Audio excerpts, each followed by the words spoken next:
I thank the chairs and the speakers for starting on time and ending on time. So the next session will start at 3:50 here. Okay? Thank you.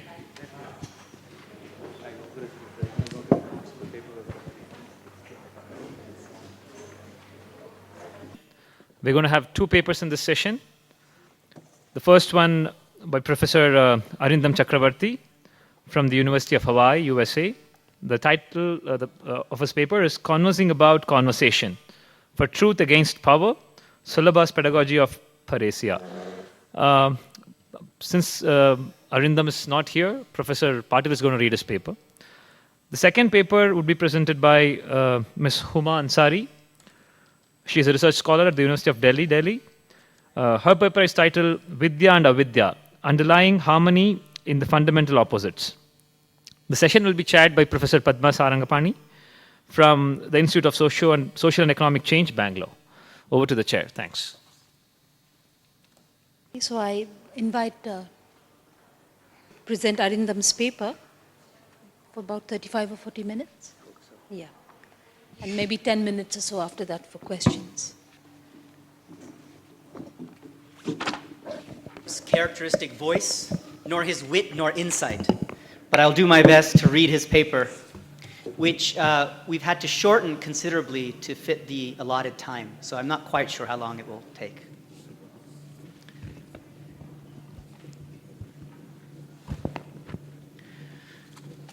Towards the end of the enormous Book of Peace, Yudhishthira, jaded from the war, aging, and watching the gallant grandfather waiting for death in his bed of arrows with stoic resignation, worries about how to win over the twin scourges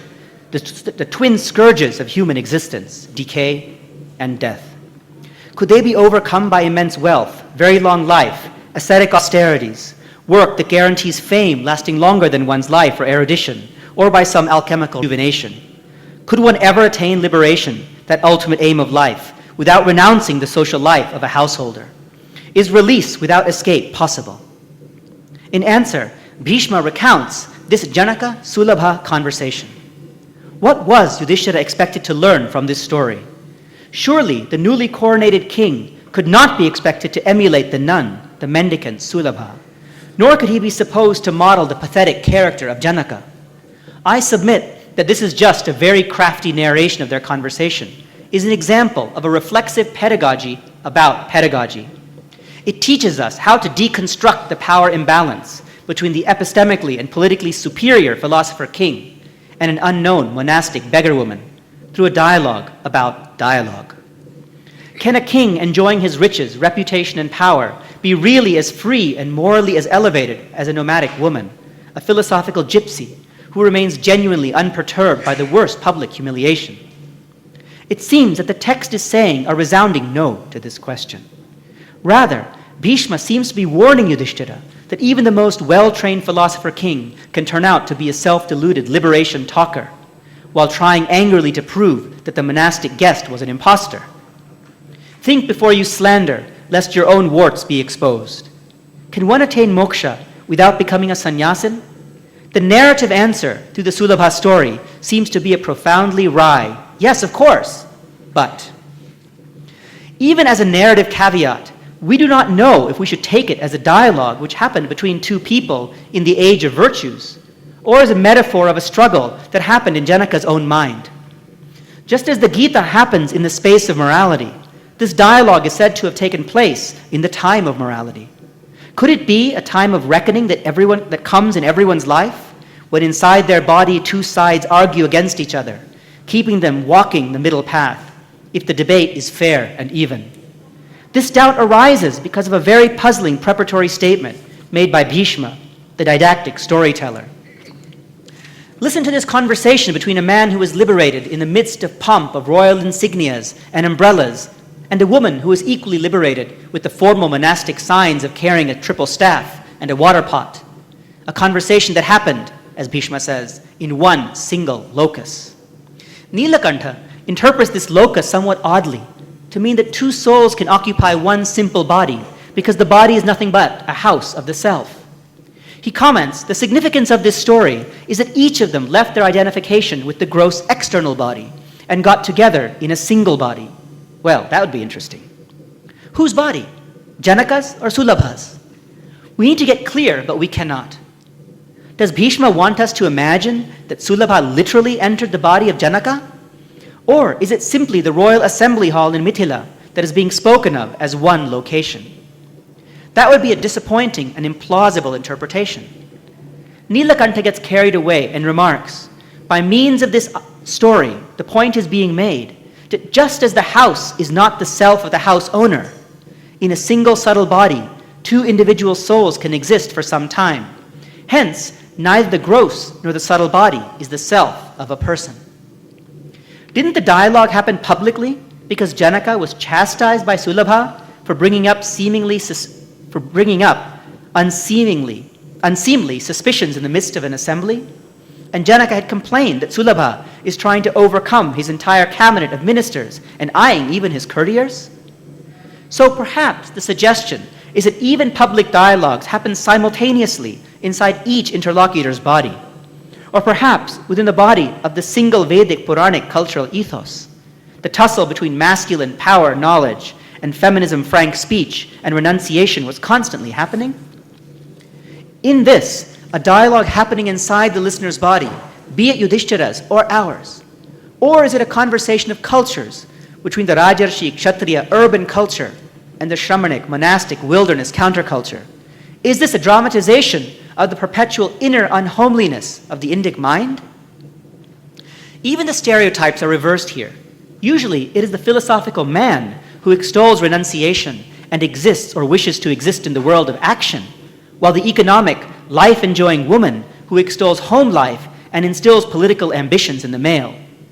In the dialogue between the victorious but disenchanted Yudhishthira and the embittered but ambitious Queen Draupadi at the end of the total war, the virtuous husband wishes to quit the world of power, and the enraged wife calls him insane and urges him to enjoy the kingdom, prosperity, and power. In the Sulabha story, on the contrary, the female voice representing unworldliness derides the life of a king, whereas the insecure and aggressive male voice defends socially engaged royal life as a genuine practice of detachment in the midst of opulence.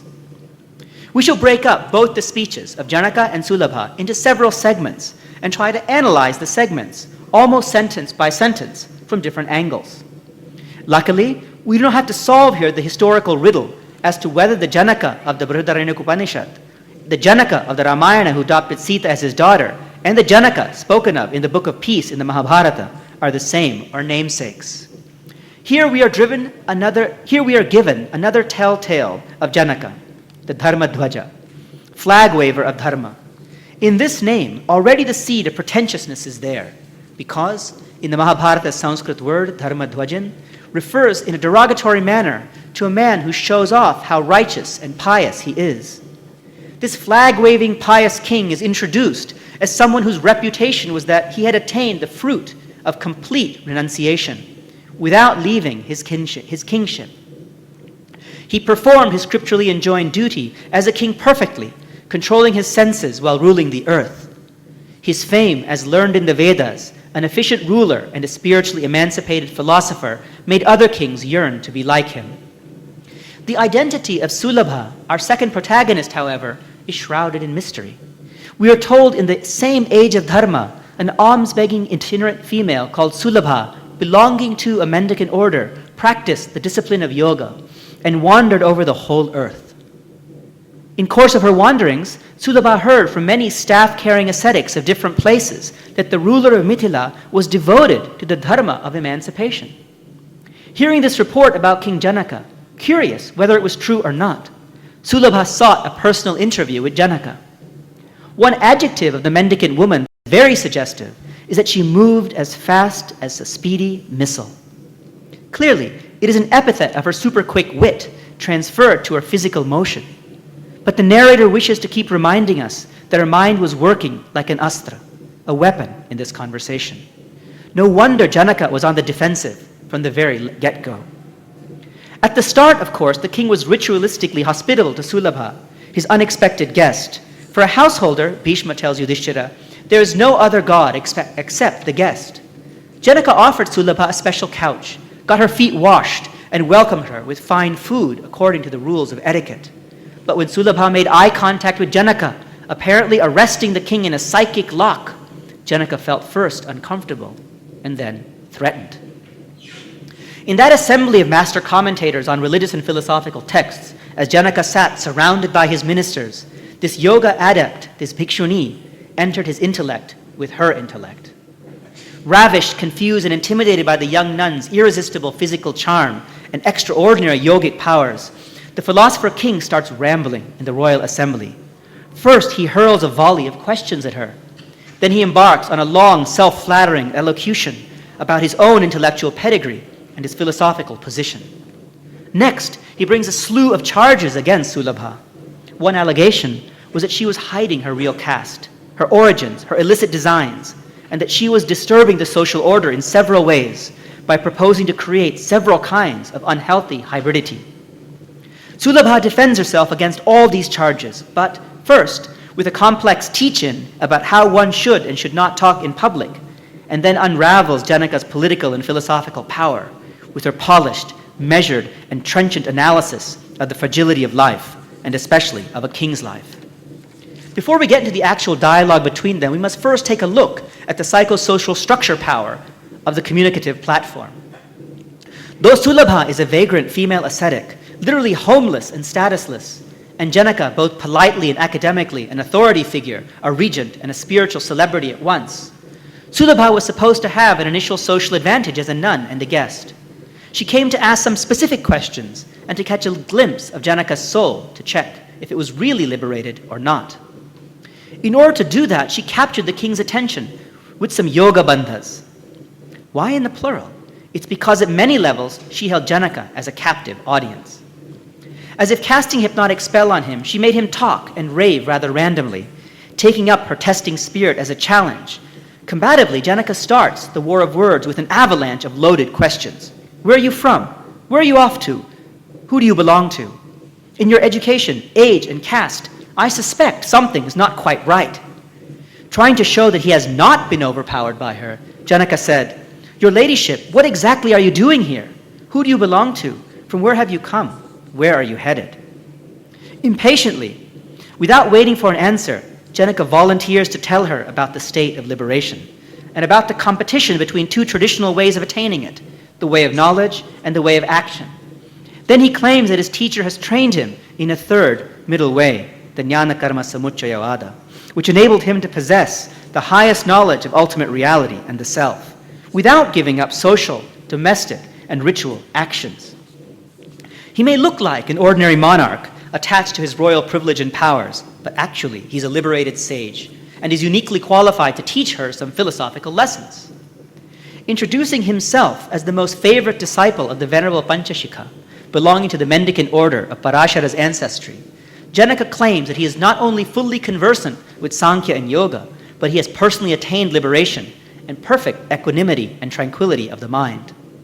Indeed, his equality of attitude towards his friends and foes has reached such perfection that he feels the same towards one who anoints his right hand with sandalwood paste and one who tries to chop off his left hand. But on this occasion, even before she has opened her mouth, Janaka is visibly uncomfortable with his seductively saintly female guest. Giving expression to, as it were, a renunciation envy, Janaka keeps harping on a comparison of his own detachment and spiritual attainments with those of the shaven-headed, triple staff-bearing nun. If emancipatory knowledge can come from bearing these three sticks, why cannot such knowledge come from bearing the scepter of a king? All actions are motivated by the desire to relieve some pain, including the action of leaving home and adopting the life of an alms-begging spiritual practitioner. If a king relives his pain by having a golden parasol held above his head, and a monk relieves his pain by wearing ochre robes and a triple staff, why should one be loftier than the other with respect to spiritual enlightenment? Anticipating the charge that a king cannot ever be spiritually liberated because he has to reward and punish his subjects, and thus get involved with their good and bad deeds, Janaka remarks that even monks reprimand some people and placate others, so they are just as involved as a king, whereas a king could be just as uninvolved if he practices being a disinterested witness inside while being outwardly engaged in political activities. The wearing of ochre robe, shaving of the head, bearing of the triple stick, and the water pot, these are the outward signs of a monastic mode of life. These have no value in aiding one to the attainment of liberation. There is no special metaphysical freedom in being penniless, and no necessary bondage associated with owning property. The fetters constituted by kingdom and affluence, my tie to attachments, I have cut off with the sword of renunciation, sharpened on the wedding stone of scriptures, detailing with spiritual release, Janaka says. Minus the animus against external monasticism, the words of wisdom that Janaka says are very much consonant with the ones we find in the Gita's 3rd, 4th, 9th, and 18th chapters, for example. He applies to himself the description, treating clod of earth, piece of stone, and lump of gold as the same, which we find in the Gita. But notice the high rhetoric of self-flattery, which soon degenerates into a repetitious defensive drone. This is who I am, freed from all attachment, no less disinterested in worldly things than you are. Such overt conceit, which almost begins to sound like self-refutation, no one is as non-egotistical as I am, is then followed by further self-refuting statements, such as, I have developed a certain trusting affection toward you, so I think that your monastic appearance is a false front. Janaka gets entangled in his own ambiguity between trying to impress her and trying to instruct and rebuke her, as he starts telling Sulabha that her demeanor does not befit the mode of life to which she professes allegiance. You have a shapely body bursting with beauty and youth, yet you are apparently under a vow of asceticism. That is the ground of my suspicion. It is interesting that the philosopher king shows such great anxiety about Sulabha upsetting the social order by violating a natural division of labor. Compare French philosopher Rancière's remark reminds us in his work on the philosopher and his poor that it is the business of a philosopher king in Plato's Republic to ensure that individuals do not violate their nature, and with it the division of labor. Plato's philosopher presides over the distribution of lots and polices them with a discourse on capacities. Janaka thinks he's doing just that by the following discourse on dangerous disorders. Janaka says, firstly, you are mixing varanas. You belong to the foremost of all the orders, being clearly a Brahmana woman. I am a Kshatriya. There's no union for the two of us. Do not cause an intermixture of varanas. You have committed yourself to a moksha-oriented life stage of a mendicant recluse, whereas I live in the domestic stage of life. This, your entering into my palace and my body and mind, therefore, is another evil you have done, for it produces an unnatural confusion of two incompatible stages of life. I do not know whether you belong to my own gotra or not, and you don't know what gotra I belong to. If by chance we are of the same kinship line, our union would be a third kind of illicit intermixture. If, again, your husband is alive somewhere far away, then by adulterously getting together with me, you are committing the fourth sin of violation of conjugal dharma. The fourth he calls dharma sankara, in a rather strained sense, because it is not a case of mixing of two dharmas. What it amounts to is the charge of cheating on Sulabha's hypothetical spouse. Not only does Janaka project his own lust onto Sulabha, a perennial patriarchal trait of blaming the victim, his language becomes ruder and ruder until he uses the abusive word, wicked woman, and complains that she has exposed herself to be a whore-like character. The speech, which begins after getting her feet washed worshipfully by noting that Sulabha deserves to be honored, ends with the strange allegation that by casting seductive glances at the king and his respective courtiers, the fraudulent nun was attempting to win an occult sexual victory over the entire court of Janaka. The most frightened and confused reproach brought up by Janaka is something like the following. Moreover, this occult connection that you have brought about between you and me, by entering my body and mind, with God knows what design, is like the mixture of poison and ambrosia. The union of a willing pair of a man and a woman is eternally enjoyable like ambrosia, but this unavailability of any loving man for you is as abominable as poison, and you are mixing the two. This is a poignant way of insinuating that their meeting was like a forbidden pleasure, a killing potion which was also an immortalizing elixir. Showing a touchiness unbecoming for a metaphysical monarch, Janaka bursts out, "Do not touch me, and do not give up your sacred vow of abstinence," almost hoping that she does. "Be assured that I am an honest, righteous man. Now go and follow the dictates of your own scriptures." Let us pause here a little to consider how the threatened sage king is trying to control or deny his own inappropriate desire for possessing this woman ascetic by playing an offensive game as the best defense. Though rebuffed by the king's unpleasant, unreasonable, and inappropriate desultory sentences, the dignified Sulabha did not show any sign of being shaken. After the king was done speaking these words, Sulabha, beautiful to look at, started to utter the following chiseled words that were even more beautiful. She was charming, but her words were even more charming. The text teases us to make sure we focus on her logic rather than on her looks, which is something that Janaka, the typical male philosopher, apparently had a hard time doing. Apparently ignoring all of the abusive aspersions leveled at her, Sulabha starts quietly with her rules of decent discourse. Speech must be free from the 9 blemishes of expression and 9 blemishes of intent that taint the understanding. Discourse should also, while putting forward the purported meaning with perspicuity, possess 18 well-known qualities.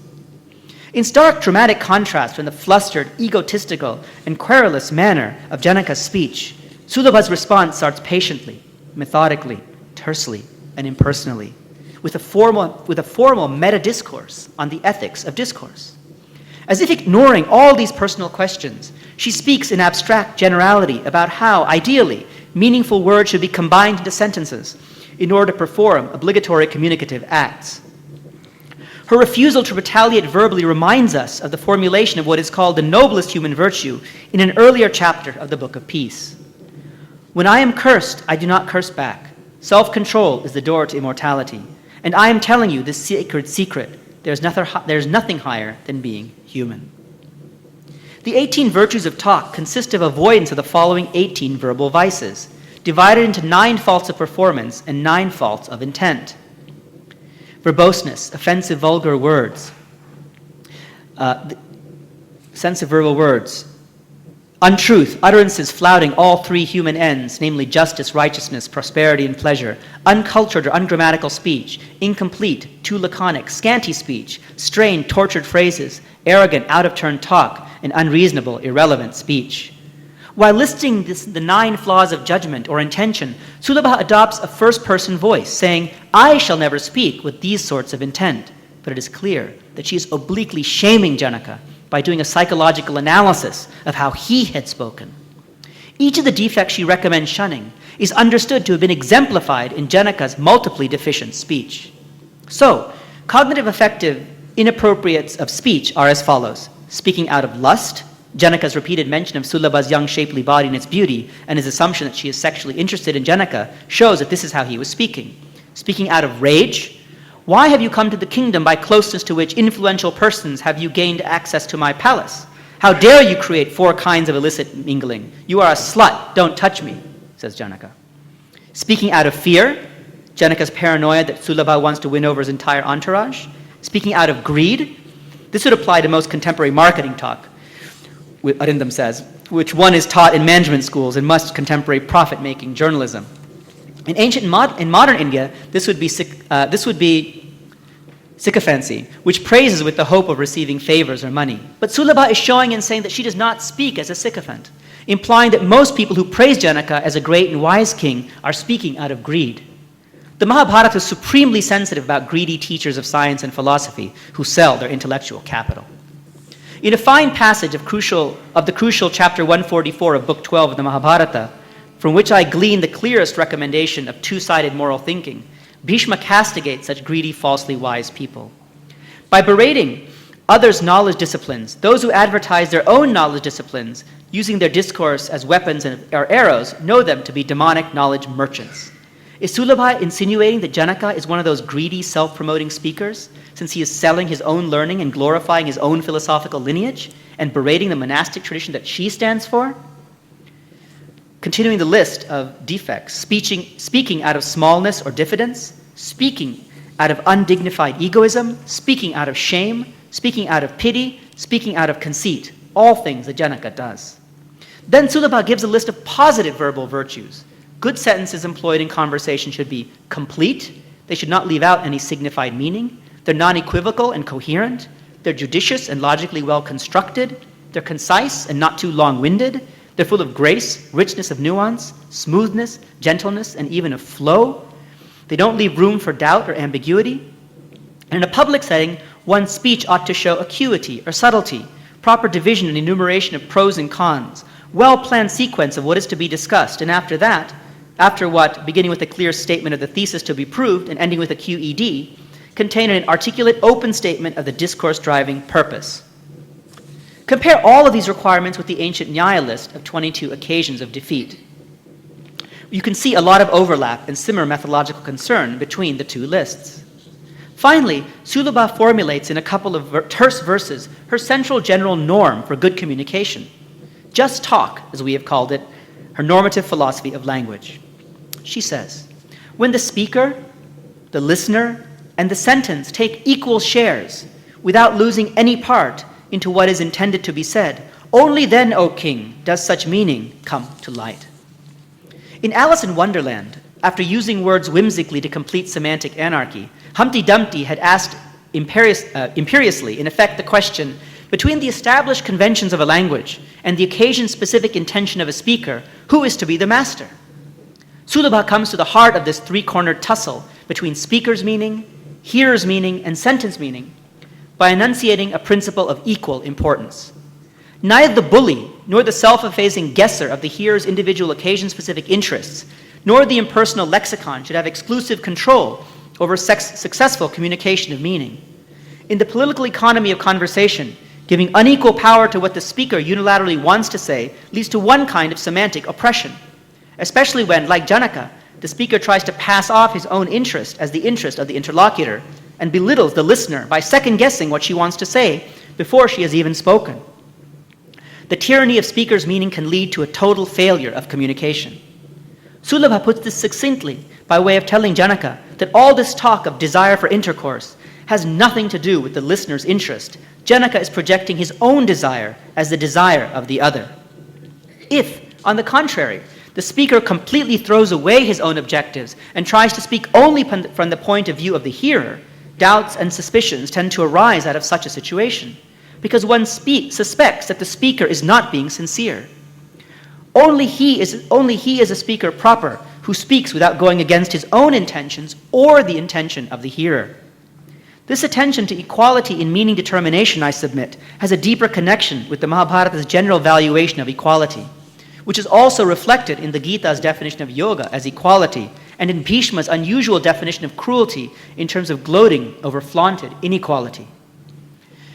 In Mahabharata 12, 164.6, Bhishma defines a cruel person as one who is mean, controlling, harsh, over-anxious, pompous, a user of foul words, a proud advertiser of his own acts of gift, praiser of his own clan or kind, and, most importantly, not ready to share and distribute power and wealth equally. It is notable how many of these features we find in Janaka's behavior in this episode. In the final definition, Bhishma equates cruelty with shameless overconsumption of edible, drinkable, and likable delicacies, while the eyes of the poor are watching. There's a connection between linguistic, conversational, semantic justice and economic justice that Vyasa, Bhishma, Sulabha are drawing our attention to. When such is the state of the bodies of all creatures, when that which is called the body is changing incessantly, as if at the speedy galloping pace of a thoroughbred steed, how can you ask who then has come, whence, and whose body... Sorry, I didn't mean to read this section. I'm going to continue. So it ended with the connection between linguistic, conversational, semantic justice and economic justice that Arindam wants to argue Vyasa, Bhishma, and Sulabha help us draw our attention to.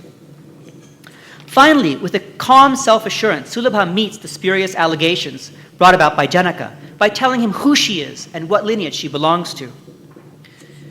She is the last person to attempt any mixing or mingling. She reassures the king because one person cannot ever get mixed with another, and for that matter, no one entity can fuse with a distinct entity. She makes this point dramatically by introducing all of a sudden an image of a set of things which appear to be in one another, but stay quite distinct from one another. A pot is born in the pot is milk, on the milk is a fly. Though the hand and the pot and the milk and the fly exist together, yet they are all distinct from each other. The pot does not share the nature of the milk, nor does the milk get mixed up with the nature of the fly. After this manner, caste and practices, although they may exist together with and in a person that is emancipated, do not really attach to him. How then can an intermingling of orders be possible in consequence of this union of myself and you? Even if I were in you, I would never merge or mix with you. Then again, I am not actually of a higher social order than you are, nor am I a Vaishya or a Shudra. I am, O king, of the same order with you, born of a pure Kshatriya race. There was a royal sage of the name Pradhana. You must have heard of him. I am born in his race, and my name is Sulabha. In the sacrifices performed by my ancestors, the foremost of the gods, Indra, used to come, accompanied by Drona and Shatashringa and Chakradhara. Born in such a race, it was found that no suitable groom was available for me.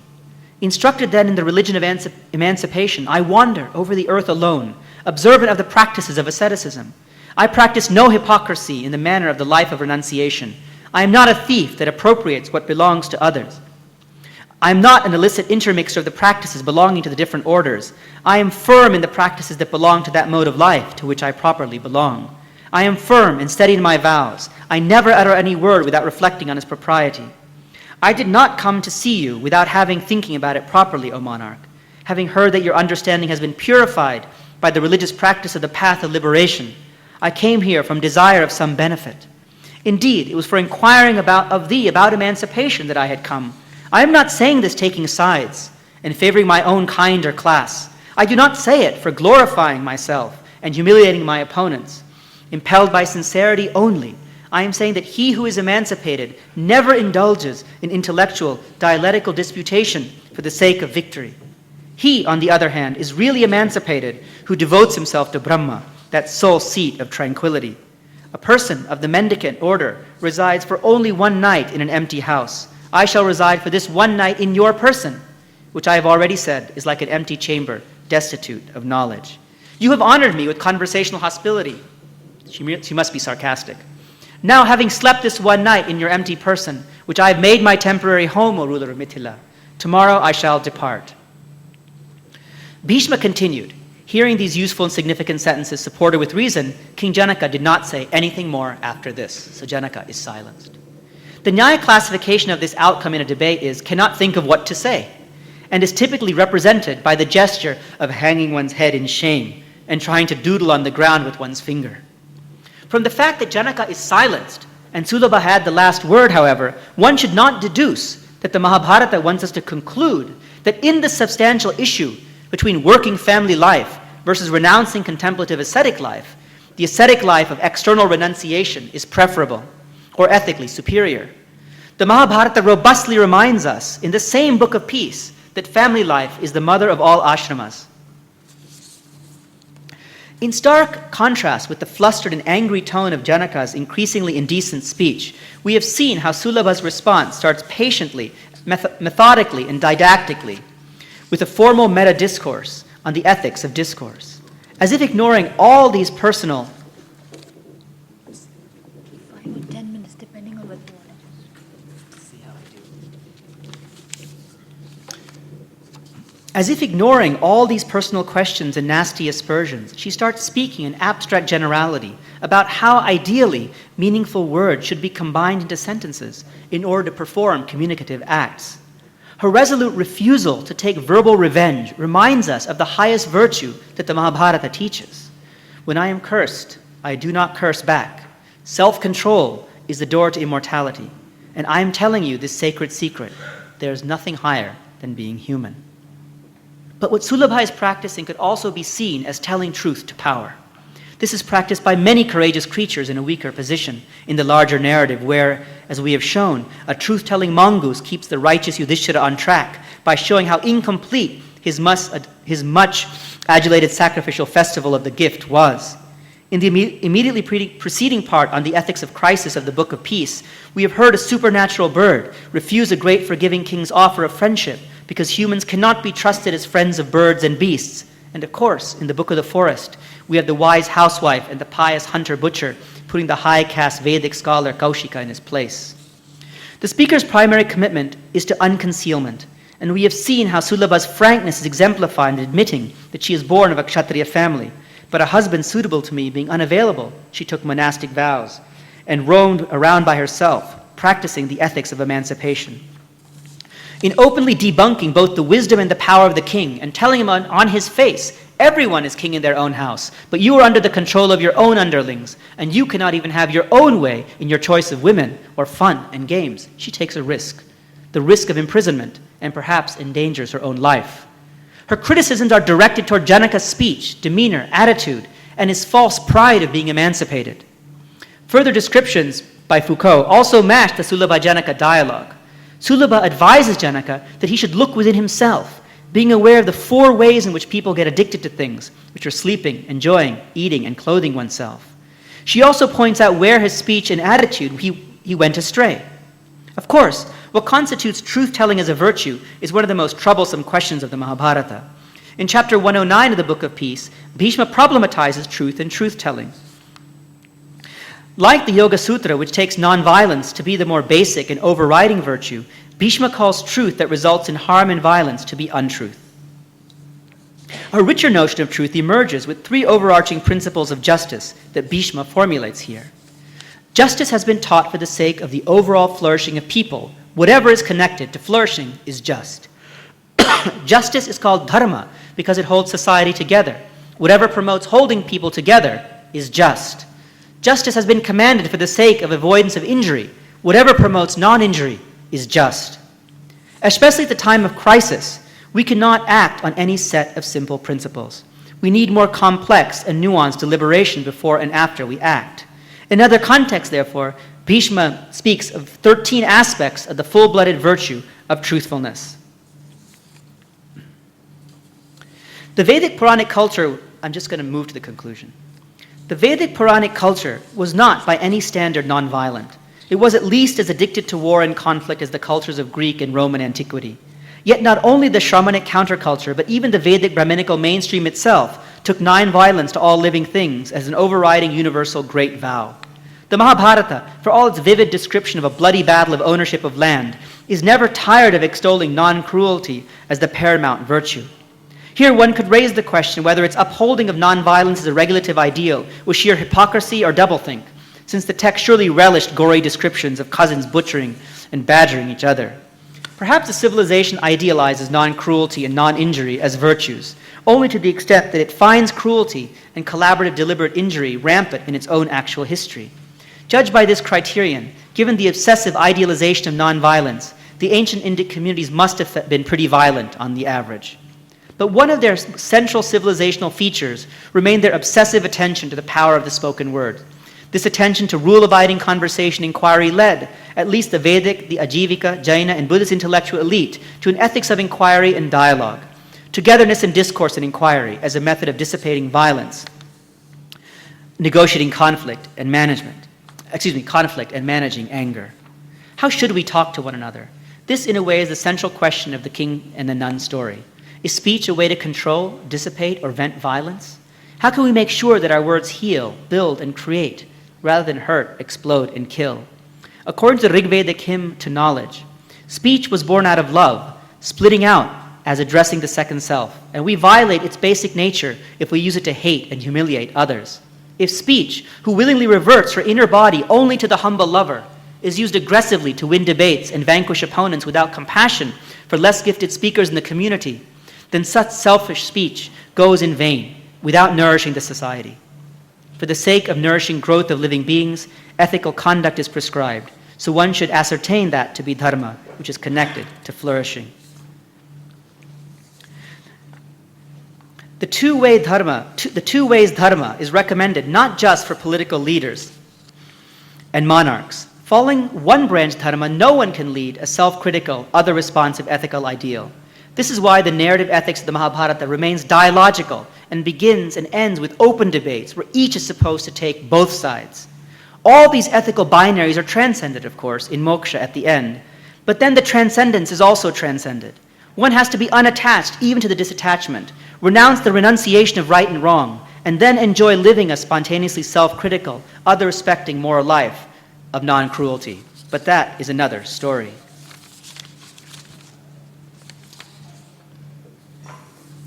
I think 2 minutes. I think there's no other way. In stark contrast with the flustered and angry tone of Janaka's increasingly indecent speech, we have seen how Sulabha's response starts patiently, methodically, and didactically with a formal meta-discourse on the ethics of discourse. As if ignoring all these personal questions and nasty aspersions, she starts speaking in an abstract generality about how ideally meaningful words should be combined into sentences in order to perform communicative acts.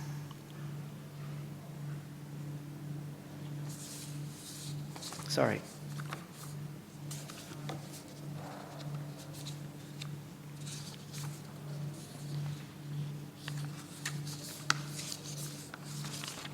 I have a technical problem.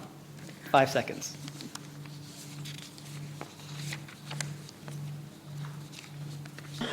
Both the speaker with certain obligations and the receiver with certain obligations as well.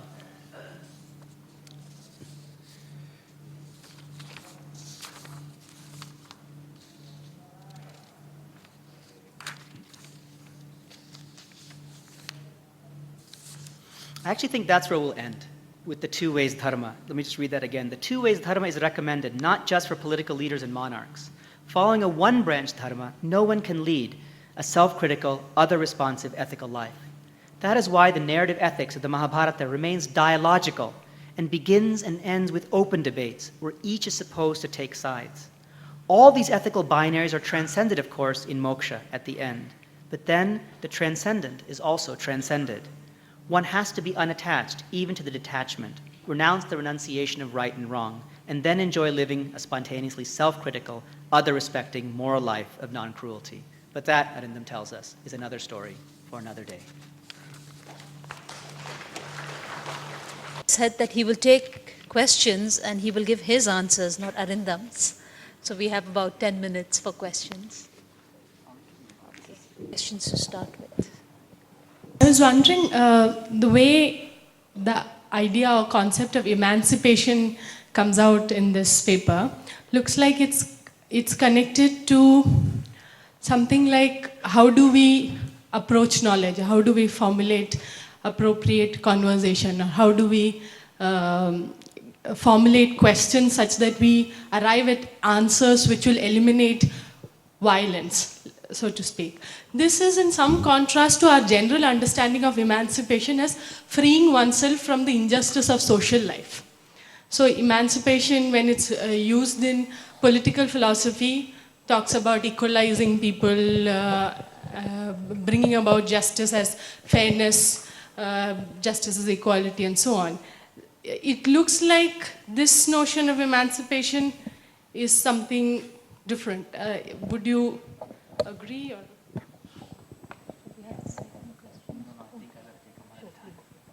I think there's emancipation as a way of understanding what moksha is, which he talks about at the end, and which is this idea of sort of the transcendent. And then there's, I think, where you want to apply the term emancipation, which is the nature of the dialogue itself between Sulabha and Janaka, where emancipation is the outcome of that dialogue. Is that what you mean?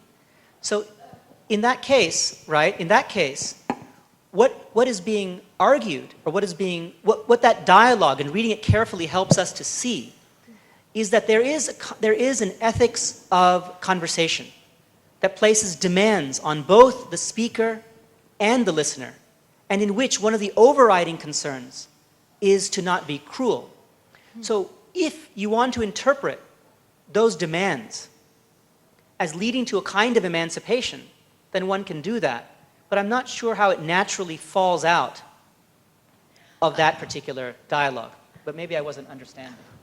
And maybe I can offer a small clarification of what I was thinking, that implicit in what Sulabha is saying is something like, in the nature of worldly desires, or any set of things that connect you to, in the way that Janaka was forming his sentences and responding to Sulabha, something like, there is too much self and desire implicated in what he's saying. So emancipation is something like standing outside of immediate desires, such that you can say now a process of knowledge can begin in articulating our questions by freeing from immediate desires of the self. Like, yeah, this is about as much I think maybe one way to think about it is exactly the other way around. That it's not by freeing and by ignoring and by denying, But what the narrative requires us to do is to be fully aware of the desires of Janaka, right? And fully aware of the way in which Sulabha views it. So it may be that our understanding, right, which is actually the goal of the dialogue, is to create some understanding in us, requires that we actually understand and feel the force of all those things, right? So it's not that we must first suspend our understanding of those desires, etc., and then something happens, but it's through that it happens, if that makes sense. I'm at a little bit of a disadvantage here in answering questions, so forgive me. Sir, just as a conversation, a dialogue between Janaka and Sulabha is famous, similarly, dialogue between Janaka and Ashtavakra is also equally famous, which turned out to be Ashtavakra Gita. So do you think that Janaka was at the same tone of conversation with Ashtavakra as he was with Sulabha? I have no idea. I don't remember that well enough to be able to give an answer, but it's something definitely worth looking at. The issue of how, as you know, characters in the Mahabharata, how much they're the same and different in different books, and how context sensitive their very personalities are, is a really important issue. I just don't know that with Janaka. Someone else may have an idea. Okay, thank you, sir. Any other questions?